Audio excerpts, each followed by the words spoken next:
Good afternoon, you lovely people. Welcome back to Lilywhite Lane. I hope that you're all having a really good day and week wherever you are in the world and whatever you are planning to get up to. And you're all very welcome along to your match preview for the big one this Sunday. This is the dance. It's the first game we look for when the fixtures come out. It's Tottenham Hotspur versus Woolwich Arsenal at the Lane, and I can't wait for it, man. But before we preview the game, make sure, if you haven't already, to smash that subscribe button. It hugely helps us out. If you do enjoy the content, give it a rocky right hook, hit that like button as hard as you possibly can. It promotes the channel in the YouTube algorithm. Destroy that notification bell so that you'll be notified every single time you upload a new video.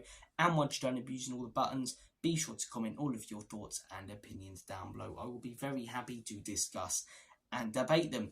Without further ado, enough faffing about, enough waffling. Let's get cracking with this knacking and let's talk Tottenham versus Arsenal this Sunday. Because no matter what form we come into these games with, I'm always excited. This is a game that means more than football. It's bragging rights for the next few months. Well, up until the next time we play them at the Emirates, we never get good results there. So we need to be getting the win here. We haven't beat them in about 2 years, and that really grinds my gears in. It really grinds my gears in. We need to get the result. Our last win against them, I believe, was the 3-0 when Antonio Conte came in, and that was a smashing day. It really was. That was a smashing performance from Spurs. Obviously, they went down to 10 men, questionable decisions in that game, but who really gives a monkey's toss? We got all 3 points. We got them to get top 4, which meant absolutely nothing in the grand scheme of things. The next season, they were contending for the league title.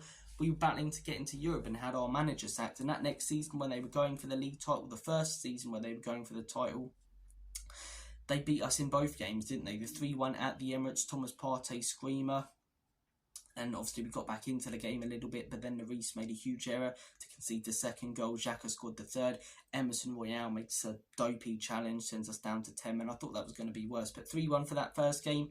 And the second game at home, 2-0 win for Arsenal. It should have been more at half-time. Let's not beat around the bush. They could have been 3 or 4 up. Second half showed a bit more fight, but again, really poor performance at home for a North London derby. And then last season, best performance we've put in at the Emirates for a long time. Great to get a result there. Was really proud of the boys. That was when everything was clicking. Everything was all rosy at the football club. Ange ball and all of that at the beginning of last season. Maddison and Son smashing it. And in my opinion, you know what? We would have went on to win that game if Ange didn't take off Maddison and Son, because those two were balling out on that pitch in that game. And then obviously the second game of last season. We have to go through it.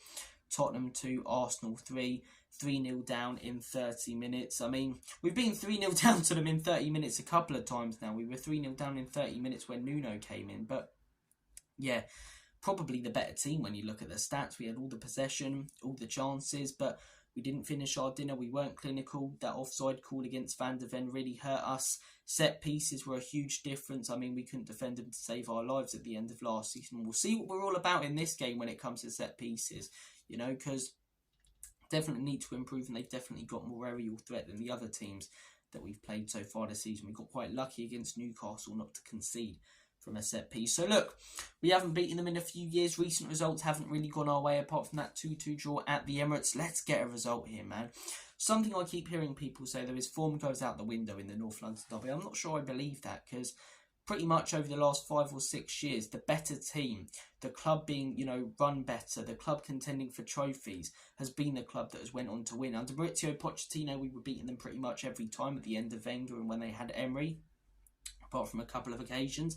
And over the last few years, when we've been, as I say, chopping and changing managers, and they've had Arteta contending for league titles, they've beaten us more than we've beaten them. So I'm not sure that form does go out the window, but being at home in a derby is a huge advantage.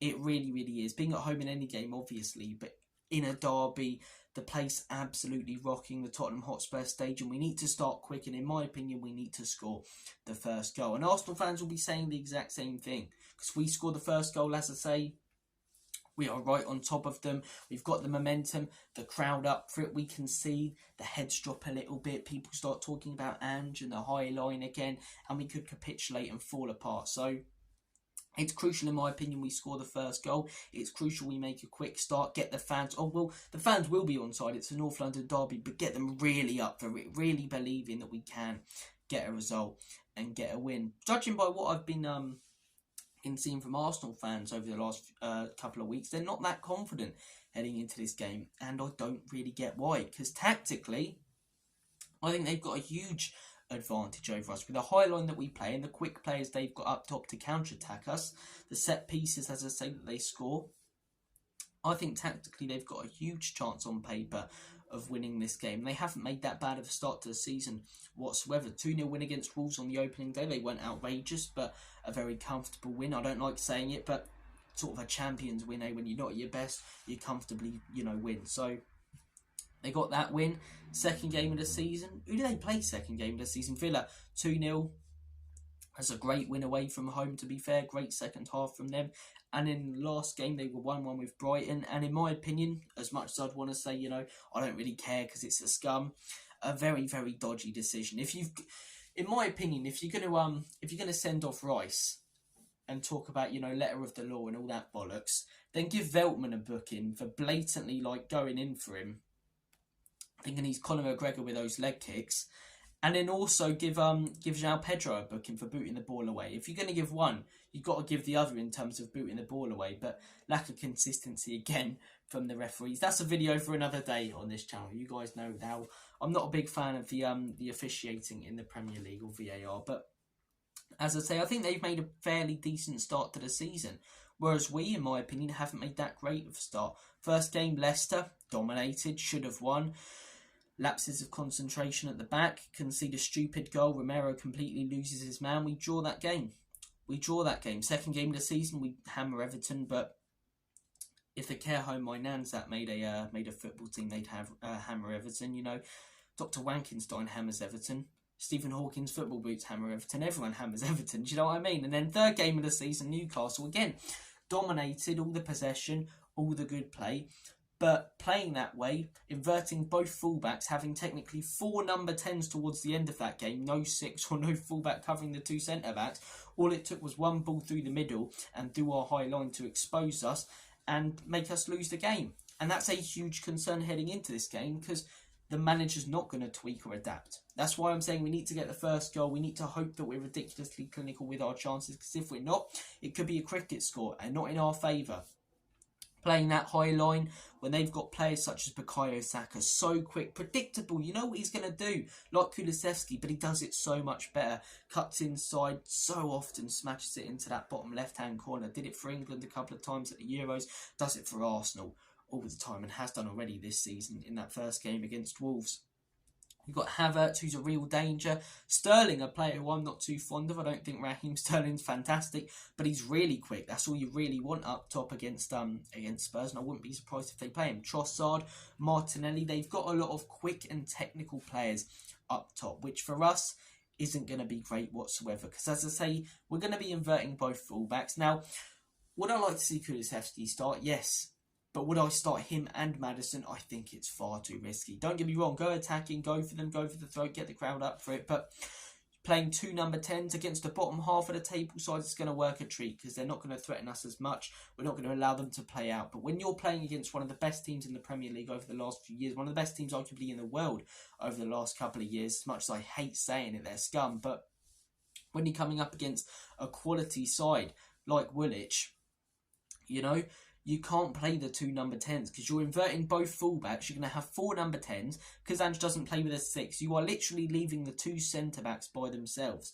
Yes, Van der Ven's got the pace, but if they're going 2-on-2 with Saka and Martinelli, Saka and Havertz versus Romero and Van der Ven, as good of a defender as Romero is, he's not got the pace to catch up with one of those 2 players. So we're going to be exposed and we're probably going to concede. So we've got to hope in this game that we're clinical, in my opinion. If we're not clinical, if we don't take our chances like we didn't in the Newcastle game, even half chances, and in the first game, we'll concede a lot and score none. Because if we're going to play this style of play, outscore the opposition, we've got to be finishing our chances. Our play in the final third has got to be better. That's why I kept saying we needed to go out there and sign a winger. But one huge advantage we will have in this game, Solanke back in the team. And hopefully having that vocal point, as I say, to aim for that out-and-out number 9 target player in the box, gives Heung-min Son, Odebert, Johnson, whoever the bloody, hell we play on the wings, some real purpose and someone to aim for. So look, hopefully, as I say, we take our chances. In terms of the lineup, I think Ange will probably go with a similar team. I think he'll go with Vicario. I think he'll go with Udoji, who hasn't really impressed me at the beginning of this season, but again, consistently good last season, so give him some time to fit in. I think we'll go with Porro, Van der Ven, and Romero. Van der Ven looks to be fit and ready for that game. Midfield 3, I think it will probably go with Kulusevski and Maddison, which, as I say, against the bottom half of the tables teams, I don't have a problem against the top sides. I think it's even more suicidal than the high line we already play.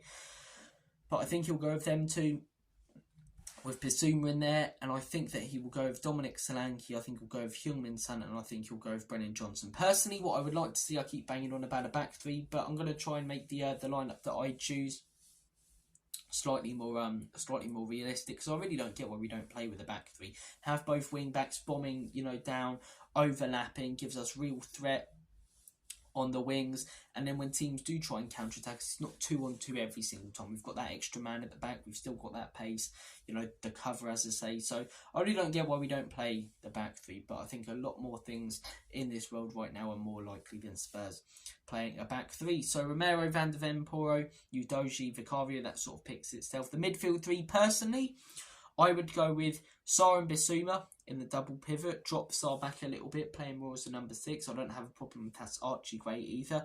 Again, though, we should have signed someone in that number 6 position this summer, but that's a video for another day. That's a rant for another day, and that's a rant I have had on other days that you guys can check out on the channel with a lot of previous videos. I would play Kulusevski over Maddison as a number 10. Don't get me wrong, I think Maddison's had a decent start to the season. I don't think we should sell him, but I think Kulusevski having that bit of muscle, that bit of strength, we're going to need to use that to our advantage. If that's one thing Arsenal won't have in that midfield with Declan Rice, which is a huge miss for them, it's that real muscle. So take advantage of that midfield battle, not just go through their midfield, but take advantage of it with the muscle, with the strength in there. So I'd play Kulusevski, who can drive through, as I say, also play on the wing, but I prefer him as a number 10. Solanke would go up top for me. Heung-min Son, I'd play Heung-min Son on the left, and we don't really have many quality options on the right, any decent options on the right, so I'd probably move Odegaard over to the right. But that would be my lineup. Declan Rice, that's obviously one of the big talking points heading into this game. He's a big miss for them. Have they got the cover in that position? I'm not sure. They've got some decent players. They've got Jorginho there, but again, handed us a goal in that North London derby at the Emirates. So I think their defence is going to be very hard to break down. Saliba, Gabriel, Ben Scheidt, Zinchenko, Timber, whoever they choose to play, they've got a very, very solid defence, and that's one goal they've conceded in 3 games, 2 clean sheets. They were top of the clean sheet table last season. So in terms of the threat from Arsenal, it's not necessarily an attacking threat, but I think the defence is going to be unbelievably hard to break down. It's going to be slightly easier without Rice. So when we get those half chances, as I've said a lot in this video, we've got to be clinical in my opinion. I think Saka is the biggest threat on the break. Scored against us last season a couple of times.